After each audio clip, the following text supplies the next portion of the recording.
اللہ الرحمن الرحیم، السلام علیکم ورحمۃ اللہ وبرکاتہ۔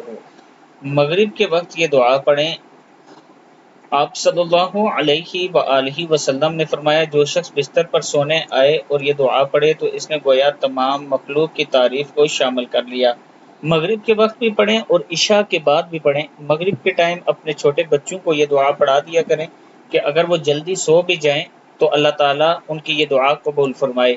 الحمد للہ الذی کفانی وآوانی والحمد للہ الذی اطعمنی وسقانی والحمد للہ الذی من علی فافضل علی واسألک بعزتک ان تنجینی من النار۔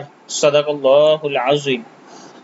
یہ دعا خود بھی پڑھیں، مغرب کے بعد بھی پڑھیں اور عشاء کے بعد بھی پڑھیں، اور بچوں کو کوشش کریں کہ مغرب کے ٹائم ایک مرتبہ یہ دعا آپ خود پڑھا دیں تو اللہ تعالیٰ کا خاص کرم ہوگا۔